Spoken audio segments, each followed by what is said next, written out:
Hello guys, कैसे हैं आप लोग। आई होप सब लोग अच्छे हो गए। तो आपका मोटो जॉकी आप सबके लिए एक बहुत ही थ्रिलर क्राइम स्टोरी लेके आ चुका है। जैसा कि मैंने पिछली वीडियो में कहा था कि मैं एक बहुत ही अच्छी क्राइम स्टोरी के साथ आपसे अगले वीडियो में जुड़ूंगा। तो उस वादे को निभाते हुए मैं आप सभी के लिए एक बहुत ही थ्रिलर क्राइम स्टोरी लेके आया हूँ। जब मैंने पहला वीडियो बनाने का सोचा मेरे चैनल पर कि मुझे पहला वीडियो किस स्टोरी के वो कवर करते बनाना है, मैंने बहुत रिसर्च करी, दोस्तों से पूछा, बहुत सारे जानकारों से पूछा, परिवार वालों से पूछा। सभी लोगों ने मुझे बहुत अच्छी अच्छी क्राइम की स्टोरियाँ बताई, बहुत ही अच्छी अच्छी हिस्टोरिकल स्टोरियाँ बताई कि मुझे पहले वो कवर करना चाहिए। पर मेरा अपना ये मानना था कि मुझे मेरे चैनल पर जो पहली स्टोरी सुनानी है वो कुछ इतनी बड़ी सुनानी है कि उससे बड़ा ना तो कुछ क्राइम हिंदुस्तान के इतिहास में पहले कभी हुआ था और ना ही आगे कभी होगा, और ना ही उससे बड़ा क्राइम मेरी नज़र में कुछ है। ये वो क्राइम है जिसने पूरे हिंदुस्तान को ये सोचने पर मजबूर कर दिया था कि आखिरकार जिसने क्राइम करा वो ये करा क्यों।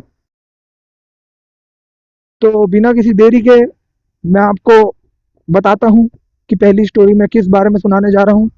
तो जो पहली कहानी मैं आपको सुनाने जा रहा हूँ वो है महात्मा गांधी की कत्ल की कहानी।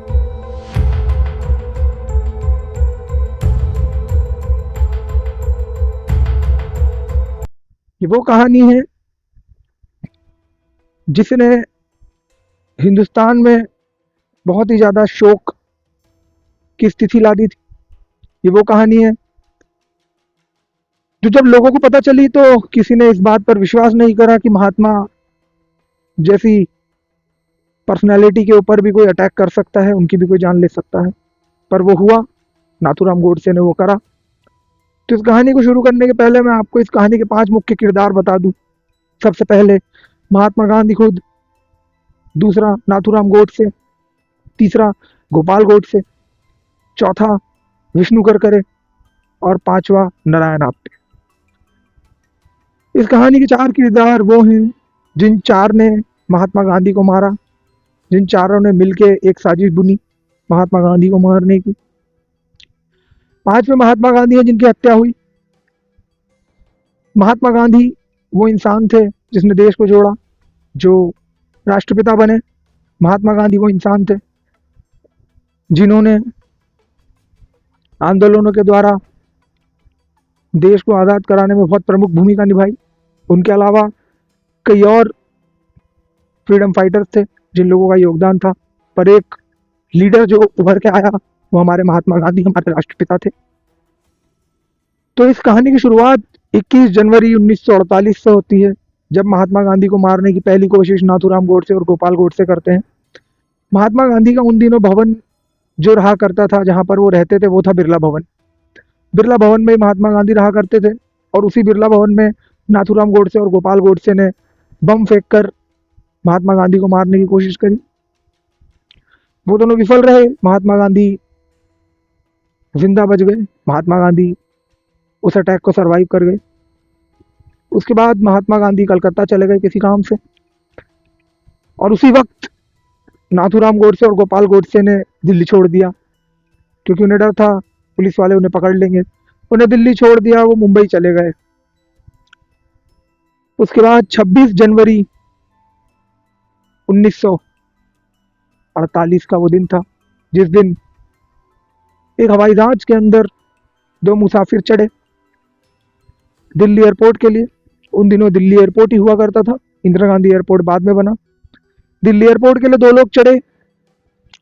वो 2 लोग और कोई नहीं, नाथूराम गोडसे और नारायण आप्टे थे। नारायण आप्टे और नाथूराम गोडसे दिल्ली एयरपोर्ट पहुंचे। दिल्ली एयरपोर्ट पहुंचने के बाद उन दोनों ने वहां से एक टैक्सी ली। उस टैक्सी के माध्यम से वो दोनों पुराने दिल्ली रेलवे स्टेशन पहुंचे। पुराने दिल्ली रेलवे स्टेशन में विष्णु करकरे, उनका तीसरा सहभागी, तीसरा साथी, उनका इंतजार कर रहा था।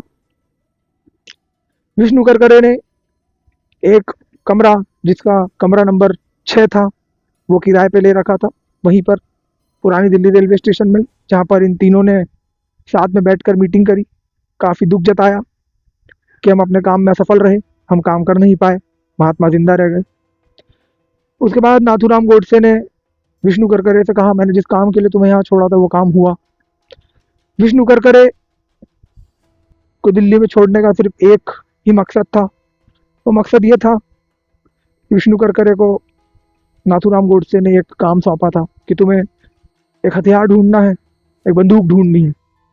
यही बंदूक है, ये वही बंदूक थी जो आगे चल के आलाए कत्ल बनी। ये वही बंदूक थी जिस बंदूक की गोलियों से महात्मा गांधियों को मारा गया, और ये वही बंदूक थी जिस बंदूक की वजह से महात्मा गांधी की हत्या हुई।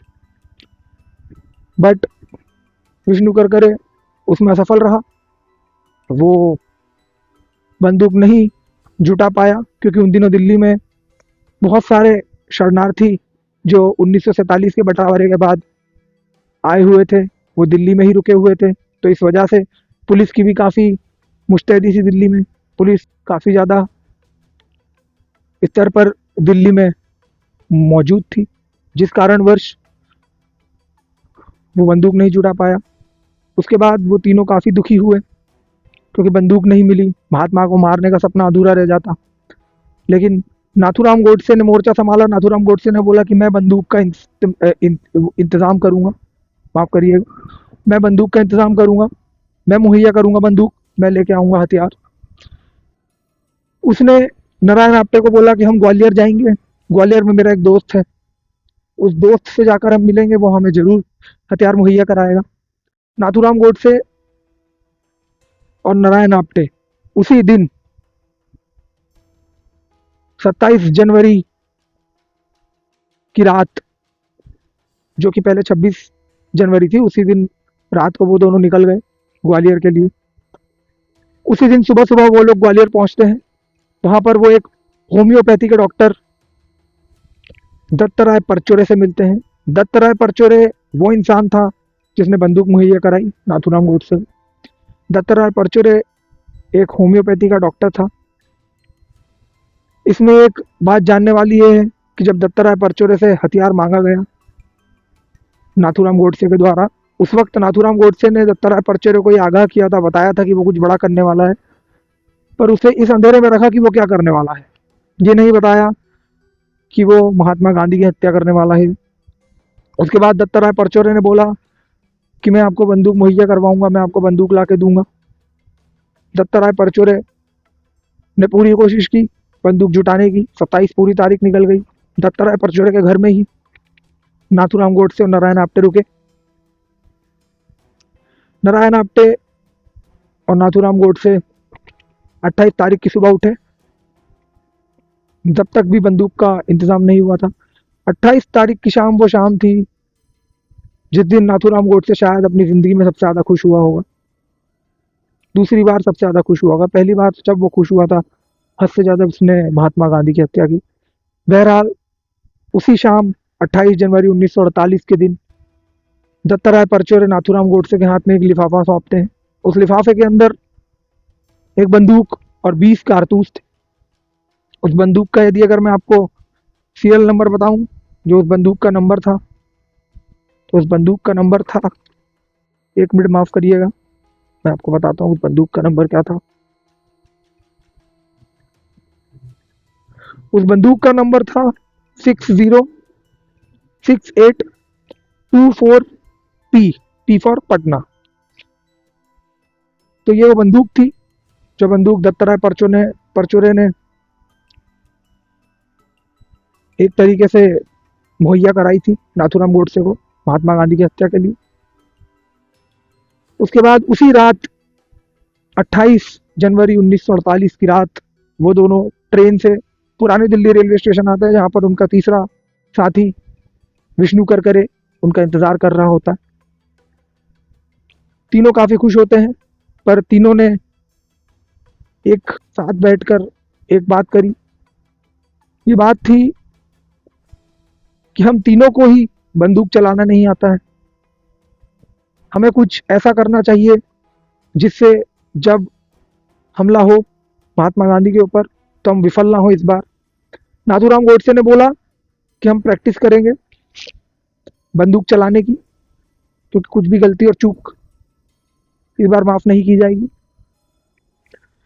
नाथूराम गोडसे ने बोला कि जगह ढूंढते हैं, लेकिन उस वक्त दिल्ली में बहुत सारे शरणार्थी थे, जिस वजह से वो लोग जगह फाइनल नहीं कर पा रहे थे। बट बिरला भवन के पहले ही एक बिरला मंदिर हुआ करता है, बिरला मंदिर है। उस बिरला मंदिर से थोड़ी सी दूर पर ही एक दिल्ली में रिज रोड नाम की जगह है। जो दिल्ली से मेरे वीडियो को देख रहे हैं शायद वो इसको अच्छे से समझ पाए। दिल्ली में एक रिज रोड नाम की जगह है। रिज रोड उस वक्त भी एक वीरान जंगल सा एरिया हुआ करता था, और आज भी वो एक वीरान जंगल सा ही एरिया। वहाँ पे बहुत हरियाली है, जंगल ही है एक तरीके से। तो इन तीनों ने वही जगह डिसाइड करी कि हम वहीं जाकर प्रैक्टिस करेंगे। उसके बाद ये तीनों वहीं पर जाते हैं। एक पेड़ पर निशाना लगाया जाता है सर की जितनी हाइट पर, और एक इतनी हाइट पर कि कोई आदमी यदि अगर पैर फोल्ड करके बैठा हो उस हाइट पर, एक सर के ऊपर निशाना लगाने के जितनी हाइट पर, उससे 20 फीट की दूरी बनाता है नाथूराम गोडसे पेड़ से, और 3 बुलेट फायर करता है। ध्यान दीजिएगा, प्रैक्टिस में भी नाथूराम गोडसे ने 3 ही बुलेट फायर की थी, और जब गांधी जी को मारा तब भी 3 ही बुलेट फायर की थी। ये एक इत्तेफाक नहीं हो सकता, ये एक संजोग नहीं हो सकता। बहरहाल प्रैक्टिस पूरी होती है, निशानों पे गोलियां लग जाती हैं। नाथूराम गोडसे और उसके दोनों साथी बहुत खुश होते हैं कि हम सफल रहे, निशाने लग गए। उसके बाद 29 तारीख को ये तीनों घर वापस आ जाते हैं। रात में नाथूराम गोडसे, नारायण आप्टे, विष्णु करकरे तीनों बोलते हैं कि चलिए खाना खाते हैं। तीनों बाहर जाके खाना खा के घर आते हैं। उसके बाद नाथूराम गोडसे बोलता है कि उसे किताब पढ़ना है एक, और उसे घर पे ही रहना है। विष्णु करकरे और नारायण आप्टे दोनों पिक्चर देखने निकल जाते हैं, पिक्चर देख के आते हैं। जब वो दोनों पिक्चर देख के आते हैं, रात का लेट नाइट शो, जब घर पे आते हैं तो देखते हैं नाथूराम गोडसे बहुत ही गहरी नींद में सो रहा होता है। वो कुछ इस मुद्रा में था कि उसके हाथ से किताब गिरी नहीं हुई थी नीचे। ये देखकर साफ समझ में आ रहा था कि नाथूराम बहुत ही गहरी नींद में है। नाथूराम गोडसे सो रहा है बहुत ही गहरी नींद में। उसके बाद ये दोनों भी सो जाते हैं। उसके बाद वो दिन आता है जो दिन हिंदुस्तान के इतिहास में काले अक्षरों से लिखा गया, आखिरी दिन महात्मा गांधी की जिंदगी का, आखिरी दिन महात्मा गांधी की लाइफ का, 30 जनवरी 1948। इन सभी लोगों को ये पता था कि 30 जनवरी 1948 वो दिन है जिस दिन महात्मा गांधी को मारना है। सुबह सुबह उठकर नाथूराम गोडसे कॉफ़ी पीता है, क्योंकि नाथूराम गोडसे को कॉफ़ी काफ़ी पसंद थी। उसके दोनों साथी जो उनकी दिनचर्या थी उसको पूरा करते हैं। सुबह एक मीटिंग और करी जाती है तीनों के द्वारा, जिसमें एक फाइनल मीटिंग होती है, जिसमें फाइनल डिसाइड करा जाता है कि अब एक्चुअल में काम करना कैसे। क्योंकि 5 बजे महात्मा गांधी बिरला भवन में प्रार्थना सभा में आते थे और सबके साथ प्रार्थना करते थे। उसके बाद नाथूराम गोडसे बोलता है कि अब हमें कोई तरीका ढूंढना है जिससे हम इस हथियार को अंदर लेके जाएं। नारायण आप्टे एक सुझाव देता है कि हम एक बड़े से कैमरा के अंदर इस हथियार को लेकर जाएंगे। बड़ा कैमरा से मेरा कहने का मतलब ये है कि पुराने ज़माने में जो कैमरा चलते थे जिनके पीछे एक बहुत ही बड़ा पर्दा रहा करता था, तो नारायण आप्टे ने वही कहा कि हम इस पर्दे को इस्तेमाल करेंगे बंदूक छुपाने के लिए। नाथूराम गोडसे और विष्णु करकरे को ये आइडिया काफ़ी पसंद आता है। वो दोनों बोलते हैं कि ठीक है, हम एक कैमरा लेते हैं। वो लोग कैमरा लेने जाते हैं। कैमरा वाला जब ये देखता है कि ये 3 लोग एक बहुत ही पुराने समय का आउटडेटेड कैमरा ले रहे हैं, तो वो उन्हें बोलता है कि ये बहुत आउटडेटेड टेक्नोलॉजी है, बहुत पुराना कैमरा है, आजकल इस प्रकार का कैमरा कोई भी यूज़ नहीं करता है। नाथूराम गोडसे के दिमाग में ये चीज़ बैठ जाती है। वो सोचता है कि यदि अगर मैं बिरला भवन में इस कैमरे को लेकर गया और लोगों ने देखा कि ये इतना पुराना कैमरा, पुराने ज़माने वाला कैमरा, उस वक्त के लिए भी वो बहुत पुराने ज़माने का कैमरा था, लेके जा रहा है, तो शक हो सकता है किसी को। तो उसने सोचा कि इस कैमरे को ना लिया जाए। वो तीनों घर आ जाते हैं। उसके बाद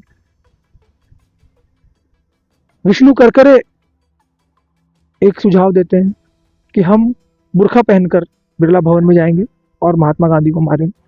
तीनों पुराने दिल्ली रेलवे स्टेशन से निकलकर चांदनी चौक चले जाते हैं। वहाँ से 3 बुरखे लेके आते हैं। जब वो तीनों कपड़े पहन के देखते हैं तो नाथूराम गोडसे को बुर्खा सही से फिट नहीं आ रहा था, क्योंकि नाथूराम गोडसे थोड़ा हेल्दी था। उसकी बाह पर बुरखा फंस रहा था। नाथूराम गोडसे ने कहा कि मुझे बहुत जल्दबाजी में गोलियां चलानी पड़ सकती है, मेरा हाथ इस बुरखे में फंस रहा है। और आप खुद भी एक बार सोच के देखिए कि बुरखे के अंदर कमर पे से आपको बंदूक निकाल कर चलानी है, जो कि मेरे हिसाब से तो पॉसिबल नहीं है करना।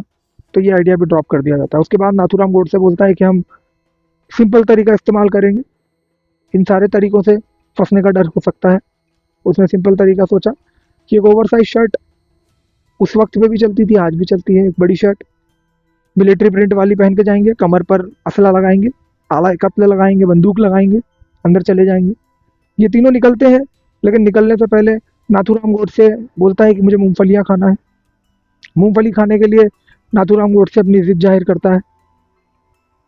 नारायण आप्टे नाथूराम गोडसे के लिए मूंगफलियां लेने जाता है, लेकिन मूंगफलियां बहुत ढूंढने के बाद भी उसे नहीं मिलती है। उसके बाद वो वहां से बादाम लेके आ जाता है। नाथूराम गोडसे साफ मना कर देता है कि मैं सिर्फ और सिर्फ मूंगफलियां खाऊंगा, बादाम नहीं खाऊंगा। बहुत कोशिश करी जाती है ये ढूंढने की कि मूंगफलियां कहाँ मिलेगी, लेकिन मूंगफलियां नहीं मिलती हैं। नाथूराम गोडसे अड़ जाता है। और आपको जानकारी के लिए बता दूं कि इन सारे आइडियाओं को सोचने में, इन सब का जो मटेरियल है वो सब लेने में और उन सारी चीज़ों में लगभग दोपहर 3 बज जाते हैं। फिर नारायण आप्टे जल्दबाजी में निकलता है, काफ़ी दूर तक जाता है, वहाँ से मूंगफली नाथूराम गोडसे के लिए लेके आता है। नाथूराम गोडसे फिर मूंगफलियाँ खाता है। ये तीनों उसके बाद निकलते हैं एक ऑटो से। ऑटो बिरला मंदिर पर पहुंचती है। नारायण आप्टे और विष्णु करकरे बोलते हैं एक आखिरी बार भगवान के चरणों में माथा टेक दे। उसके बाद ये तीनों निकलते हैं मंदिर से बिरला भवन की ओर। बिरला भवन में जब ये लोग पहुंचते हैं तो एक बार आखिरी बार ये तीनों एक दूसरे से आज़ादी से गले मिलते हैं। उसके बाद इन्हें पता था कि आज़ादी से तो गले कभी नहीं मिल पाएंगे, ये जो काम करने जा रहे थे वो सबसे बड़ा क्राइम था हिंदुस्तान का। उसके बाद नाथूराम गोडसे अंदर चले जाता है। नारायण आप्टे और विष्णु करकरे भी दरवाजे पर देखते हैं, कोई भी उसने रोकता नहीं है और ना ही किसी ने नाथूराम गोडसे को रोका होता है। नाथूराम गोडसे के पीछे पीछे ये दोनों भी अंदर चले आते हैं। देखते हैं कि तख्त से लगभग 35 फीट की दूरी पर नाथूराम गोडसे खड़ा हुआ था। नाथूराम गोडसे के अगल बगल जाकर ये दोनों भी खड़े हो जाते हैं। उसके बाद इन्हें पता चलता है कि पहली बार गांधी जी अपनी प्रार्थना सभा में लेट होते हैं, क्योंकि वो सरदार पटेल के साथ बातचीत में लगे हुए थे। सरदार पटेल मंत्रिमंडल के कुछ डिसीजन से खुश नहीं थे, तो सरदार पटेल से महात्मा गांधी बात करने में लगे थे। उसी बीच मनु और आभा किसी तरीके से महात्मा गांधी को इशारा करती है। वो वक्त था 5:11 30 जनवरी 1948। उसके बाद महात्मा गांधी उठते हैं। वैसे महात्मा गांधी एक लंबा चक्कर लगाकर अपने तख्त पर आकर बैठते थे, पर उस दिन जब वो लेट हो गए थे तो वो भीड़ में से ही चलते हुए आए। महात्मा गांधी को भीड़ से चलते हुए देख नाथूराम गोडसे ने सोचा कि मुझे या तो महात्मा गांधी को तख्त पर जब वो बैठेंगे तब मारना है, या तो मुझे महात्मा गांधी को अभी ही मारना है। उसने सोच लिया कि मैं महात्मा गांधी को अभी मारूंगा जब महात्मा गांधी मेरे बगल से निकलेंगे। महात्मा उसके बगल से निकलते हैं। नाथूराम गोडसे ने उसी पल ये भी सोचा कि महात्मा गांधी ने जो कुछ अच्छा देश के लिए किया है उसके लिए मैं उनको नमन करूंगा, और जो उन्होंने गलत किया उसकी मैं उसे सजा दूंगा। नाथूराम गोडसे महात्मा गांधी के आगे झुकता है, उन्हें नमन करता है। उसके पहले नाथूराम गोडसे ने अपने हाथों में बंदूक निकाल ली थी, हाथ जोड़ने वाली मुद्रा में आ गया था। हाथों के बीच में वो बंदूक थी जो इतिहास बदलने वाली थी। उसके बाद वो बंदूक हाथों में ही थी नाथूराम गोडसे के। वो गांधी जी के चरण छूने जाता है। इतने में मनु और आभा में से एक उसे धकेल देती है कि नहीं, लेट हो गए हैं, जाना पड़ेगा महात्मा को। उसी बीच नाथूराम गोडसे भी उन दोनों को, तीनों को धकेल देता है और पॉइंट ब्लैंक रेंज से महात्मा गांधी को 3 गोलियां मारता है। महात्मा गांधी वहीं गिर जाते हैं। महात्मा गांधी सफेद कपड़े पहनते थे। महात्मा गांधी के सीने से निकलता हुआ वो लाल खून उनकी धोती और उनके कपड़ों में लगता है। महात्मा गांधी को 3 गोलियां बिल्कुल करीब से मारी गई थी। उसी बीच विष्णु करकरे और नारायण आप्टे भाग खड़े होते हैं। नाथूराम गोडसे को पब्लिक पकड़ लेती है और नाथूराम गोडसे इसका बिल्कुल विरोध नहीं करता है, वो सरेंडर कर देता है। थोड़ी दिन के बाद बचे हुए 2 आरोपी पकड़े जाते हैं। उसके बाद महात्मा गांधी को अस्पताल लेके जाया जाता है, लेकिन महात्मा गांधी रास्ते में ही दम तोड़ देते हैं। वो स्वर्ग को जा चुके थे। महात्मा गांधी ने जाने से पहले आखिरी दो शब्द कहे थे, जो शब्द आज भी हर एक इंसान को पता है, हर एक इंसान जानता है। वो शब्द थे, हे राम। कोर्ट की सारी प्रोसीडिंग्स होती हैं। सारी प्रोसीडिंग्स कंप्लीट होने के बाद कोर्ट मुकदमा जाहिर करती है 8 लोगों के खिलाफ। वो 8 लोग थे, नाथूराम गोडसे, गोपाल गोडसे, विष्णु करकरे, नारायण आप्टे,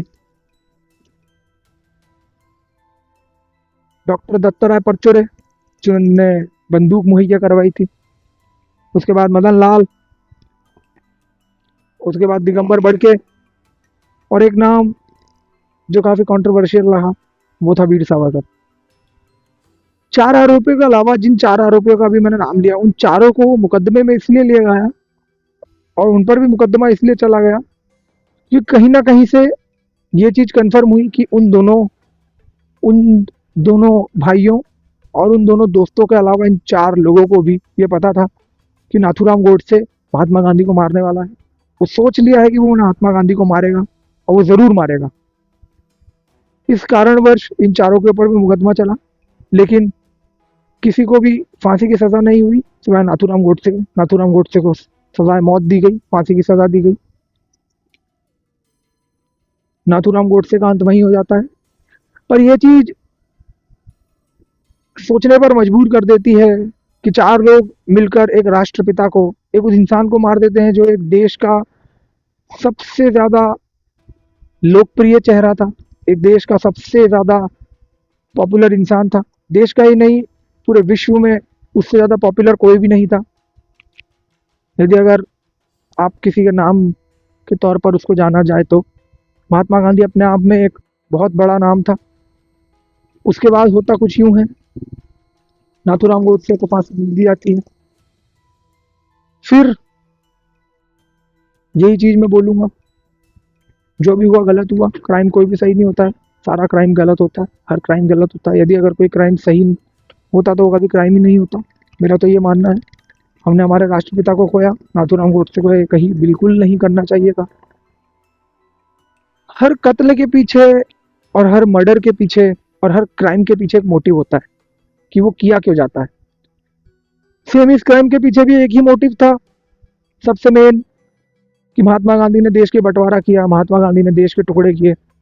जबकि सिर्फ महात्मा गांधी ने देश के टुकड़े नहीं किए, उनके अलावा भी कई सारे मंत्रिमंडल में लोग थे जिन्होंने इस चीज पर हामी भरी थी, लेकिन उसका खामियाजा सिर्फ महात्मा गांधी को भुगतना पड़ा, क्योंकि सेम विचारधारणा वाले 3 या 4 या 5 लोग जुड़ गए जिन्होंने सोचा कि महात्मा गलत है और उन्हें सजा देनी चाहिए। और उन सबका लीडर बन के जो मुख्य एक इंसान सामने आया वो था नाथूराम गोडसे। तो ये थी महात्मा गांधी की हत्या की कहानी। मुझे लगता है कि आप सबको ये स्टोरी काफ़ी अच्छी लगी होगी, मेरा सुनाने का तरीका भी अच्छा लगा होगा। तो मैं चाहूँगा कि आप ज़रूर मेरे चैनल को सब्सक्राइब करें, मेरे वीडियो को शेयर करें और इस वीडियो को लाइक करें। और गांधी जी के उन्हीं 2 शब्दों के साथ मैं इस ब्लॉग को और इस मोटो ब्लॉग को खत्म करता हूँ। हे राम से और मोटो jockey is signing off. Peace out.